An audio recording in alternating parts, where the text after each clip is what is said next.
আসসালামু আলাইকুম ওরহমতুল্লাহি অবরকাতুহু। সম্মানিত আমার প্রাণ প্রিয় ছোট্ট বন্ধুরা, আশা করি তোমরা অনেক অনেক বেশি ভালো আছো।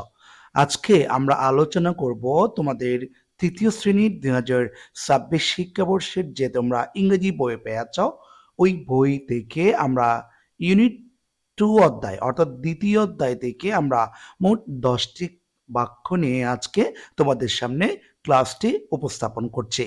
ক্লাসটি যদি তোমরা ভালো করে বুঝতে চাও তাহলে শেষ অবধি পর্যন্ত ক্লাসটি না টেনে দেখবে। আজকে আমরা যে 10টি বাক্য আলোচনা করব, প্রত্যেকটি বাক্য তোমাদের প্রথম সাময়িক পরীক্ষার জন্য মোস্ট ইম্পর্টেন্ট। ঠিক আছে? তো ক্লাসটি তাহলে আমরা শুরু করি। যে এখানে 10টি বাক্য আছে। প্রথম যে বাক্য দেখতে পাচ্ছি আমরা সেটা হচ্ছে সুনীল। এই সুনীল তোমাদের পেচিস থেকে মূলত বাক্যটি সংগ্রহ করেছে।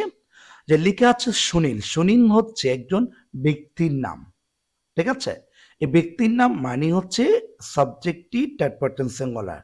তো সাবজেক্টটি যেহেতু থার্ড পারসন সিঙ্গুলার আছে এবং তোমাকে এই জায়গাতে শূন্যস্থান যেটা আছে এখানে টু বি বার ব্যবহার করতে হবে। আমি টু বি বার মানে এর আগে অনেকবার বা অনেক ক্লাসে আলোচনা করছিলাম।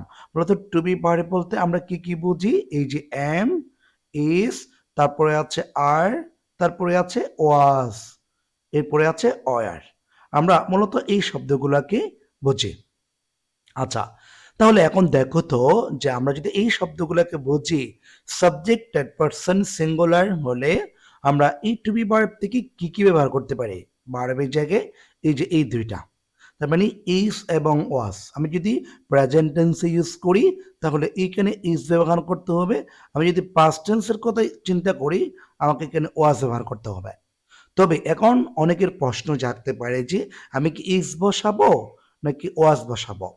এই বাক্যে যদি কখনো অতীত নির্দেশক শব্দ থাকে আপনি ওয়াজ ব্যবহার করবেন, যদি না থাকে তাহলে ইসেই হবে রাইট আনসার। আশা করি আমরা বুঝতে পেরেছি।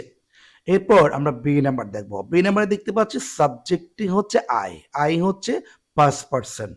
আমাকে এখানে বি ভার্ব দেওয়া আছে। বি ভার্ব মানে হচ্ছে টু বি ভার্ব। এই যেখানে বলে দেওয়া আছে এই ভার্বগুলোর কথা বলেছিলাম। তো সাবজেক্টে যদি আই হয় তাহলে টু বি ভার্ব থেকে প্রেজেন্ট টেন্সে সর্বদা এম বসবে আর পাস্ট টেন্সে ওয়াজ বসবে। ঠিক আছে? টু বি ভার্ব থেকে এই যে ওয়াজ, আই এম এভাবে করে বসে। তো সেই ক্ষেত্রে আমরা যদি প্রেজেন্ট, এখানে যেহেতু অতীত নির্দেশক কোনো শব্দ নাই, অতীত নির্দেশক শব্দ কি? সেগুলো হচ্ছে এই যে অ্যাগো, আরেকটা হচ্ছে ইয়েস্টারডে। এগুলাকে আমরা কি বলি? অতীত নির্দেশক শব্দ বলি, ইয়েস্টারডে। যেমন এই দুটো শব্দ লিখলাম, আর অনেক আছে, সেগুলো যখন নিয়ম পড়াবো তখন আলোচনা করব। আচ্ছা, তাহলে এখানে যেহেতু অতীত নির্দেশক কোনো শব্দ নাই, সেক্ষেত্রে আমরা সরাসরি কি বসাতে পারি? এম বসাতে পারি। তার মানে আই এম সোনেল। এরপর আমরা সি নাম্বার দেখব। সি নাম্বারে দেখতে পাচ্ছি সাবজেক্টে আছে আই, টু বি বার ব্যবহার করতে বলছে। তাহলে আমরা এখানে কি করব? আই এর সাথে টু বি বার থেকে আমরা এম বসাবো। তার মানে আই এম 8 years old। আমার বয়স 8 বছর। এরপর আমরা ডি নাম্বার দেখবো। ডি নাম্বারে দেখতে পাচ্ছি সাবজেক্টে আছে আই। ঠিক আছে? সাবজেক্টে যেহেতু আই আছে আমাকে টু বি বার ব্যবহার করতে, এখানে টু হ্যাভ বার ব্যবহার করতে বলছে। টু হ্যাভ বার বলতে আমরা তিনটি শব্দ পাই। কি কি? একটি হচ্ছে হ্যাভ, আর দুই নম্বর হচ্ছে হ্যাজ, এরপরে হচ্ছে হ্যাড। অর্থাৎ আমরা এই তিনটি ভার্ব চিনি। যে টু হ্যাভ ভার্ব বলতে আমরা এই তিনটি ভার্বকে জানি। এখানে সাবজেক্ট যদি থার্ড পারসন সিঙ্গুলার হয় সেক্ষেত্রে আমরা সর্বদা হেজ বসাই প্রেজেন্ট টেন্সে। পাস্ট টেন্সে সব জায়গায় বসানো যায়, কিন্তু হ্যাভ বসবে কখন? প্রেজেন্ট টেন্সে। এই যে সাবজেক্ট যদি আই হয়, ইউ হয়, উই হয়, তাহলে আমাকে এইখানে কি বসাতে হবে? হ্যাভ বসাতে হবে। তার মানে আই হ্যাভ মেনি ফ্রেন্ডস। ঠিক আছে? এভাবে হবে। এরপর আমরা ই নাম্বার দেখব। ই নাম্বারে দেখতে পাচ্ছি আমার সাবজেক্ট হচ্ছে রাহাত, থার্ড পারসন সিঙ্গুলার। যেহেতু সাবজেক্টটি থার্ড পারসন সিঙ্গুলার আছে সেহেতু আমরা এখানে টু বি ভার্ব বসাতে বলছে। টু বি ভার্ব থেকে আমরা কি বসাবো?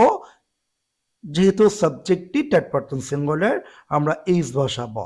তার মানে Rahat is my best friend.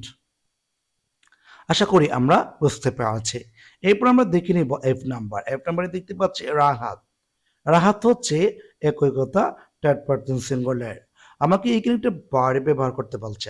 Leave. Leave মানে হচ্ছে বাস করা। ঠিক আছে? বসবাস করা। তাহলে এখন আমরা কি করব? এই যে একটা কথা হচ্ছে সাবজেক্ট যদি থার্ড পারসন সিঙ্গুলার হয়, ঠিক আছে?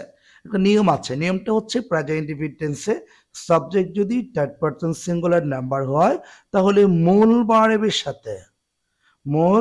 ভার্বের সাথে কি যোগ করতে হয়? এস অথবা ইএস যোগ করতে হয়। আমি কখন এস যোগ করব, কখন ইএস যোগ করব সেটি ভিন্ন কথা। সেটা আমরা দেখছি। যেমন এখানে সাবজেক্ট থার্ড পারসন সিঙ্গুলার, এখানে লিভ আছে। আমরা যদি এখানে লিভটা ব্যবহার করতে চাই সেক্ষেত্রে আমরা অবশ্যই এই ভার্বের সাথে আমরা কি যোগ করব? এস যোগ করব। কেননা ওই যে সাবজেক্টটি থার্ড পারসন সিঙ্গুলার আছে এই জন্য। আশা করি আমরা বুঝতে পারছি। এরপর আমরা দেখে নেব জি নাম্বার। জি নাম্বারে আমরা দেখতে পাচ্ছি যে সাবজেক্ট আছে থার্ড পারসন সিঙ্গুলার। হ্যাঁ, সাবজেক্ট যদি থার্ড পারসন সিঙ্গুলার আছে এবং আমাকে টু বি বার ব্যবহার করতে বলছে। আচ্ছা, আমি তো এর আগেও তোমাদেরকে কয়েকটি বোঝালাম যে সাবজেক্ট যদি থার্ড পারসন সিঙ্গুলার নাম্বার হয় তাহলে এই ভার্বটা কোন ফরম্যাটে যাবে। যেমন টু বি ভার্ব আছে, এখান থেকে আমরা প্রেজেন্ট টেন্সে ইজ বসাতে পারবো। আর যদি অতীত নির্দেশক কোনো কিছু থাকে সেক্ষেত্রে আমাকে ওয়াজ ব্যবহার করতে হবে। তার মানে হি ইজ 8 ইয়ার্স ওল্ড, এটি হচ্ছে প্রেজেন্ট ফরম্যাট। আর পাস্ট টেন্স যদি নিতে চাও বা অতীতের কথা যদি বলতে চাও তাহলে হি ওয়াজ 8 ইয়ার্স ওল্ড বলতে হবে। মানে তার বয়স 8 বছর ছিল, সেক্ষেত্রে হি ওয়াজ 8 ইয়ার্স ওল্ড বলতে হবে। তারপর আমরা এইচ নাম্বার দেখবো। এইচ নাম্বার আমরা দেখতে পাচ্ছি সাবজেক্টে আছে উই, তারপর এখানে আছে গো। গো হচ্ছে যাওয়া। হ্যাঁ, এখন আমরা কি করব যে এখানে আমরা যেহেতু করতেছি উইটা হচ্ছে আপনার ফার্স্ট পারসন প্লুরাল। উই মানে আমরা। ঠিক আছে? উই মানে কি? আমরা। উই মানে আমরা। আমরা কি একজন? কখনোই না, অনেকজন। যেহেতু অনেকজন আছে সেক্ষেত্রে আমরা কি করব? এই যে ভার্বের সাথে কখনো এস বা ইএস যোগ করব না। তার মানে গো আছে, আমরা গোটি বসাই দেব। এরপর আমরা আই নাম্বার দেখব। আই নাম্বারে সাবজেক্ট দেখতে পাচ্ছি রাহাত। রাহাত কিন্তু একজন ব্যক্তির নাম, থার্ড পারসন সিঙ্গুলার। যেহেতু থার্ড পারসন সিঙ্গুলার আছে সেক্ষেত্রে আপনারা কি করবেন? এই যে টু বি ভার্ব আছে না, এই টু বি ভার্ব থেকে এখানে ইজ বসাবেন। তার মানে Rahat is a good students. এরপর আমরা যে নাম্বার দেখব। যে নাম্বারে আমরা দেখতে পাচ্ছি সাবজেক্ট আছে উই। উই হচ্ছে ফার্স্ট পারসন প্লুরাল। উই কি? First person plural. তো সেই ক্ষেত্রে আমরা কি করব? এখানে ফ্লে আছে, আমরা এখানে ফ্লে যেটা আছে ওই ফ্লেটা যেভাবেই আছে আমরা সেভাবেই বসিয়ে দেব। সরি, এস যোগ করব না। কেন এস যোগ করব না আমরা? ওই যে আমার সাবজেক্টিং হচ্ছে ফার্স্ট পারসন প্লুরাল। আমার ভার্বের সাথে এস বা ইএস কখন যোগ করতে পারবো? যখন সাবজেক্টটি থার্ড পারসন সিঙ্গুলার হবে। থার্ড পারসন সিঙ্গুলার হতে হবে। অর্থাৎ আমি টি দ্বারা থার্ড বলি, এখানে থার্ড পারসন আর এস ডি আমি কি বলি? সিঙ্গুলার বলি। মানে থার্ড পারসন সিঙ্গুলার মানে সাবজেক্টটি যদি থার্ড পারসন সিঙ্গুলার হয় সেক্ষেত্রে আমাকে কি করতে হবে? ভার্বের সাথে এস বা ইএস যোগ করতে হবে। আশা করি আমরা বুঝতে পেরেছি। ক্লাসটি এখানে শেষ করব। সবাই ভালো থাকবে, সুস্থ থাকবে। আসসালামু আলাইকুম ওয়া রাহমাতুল্লাহি ওয়া বারাকাতুহু।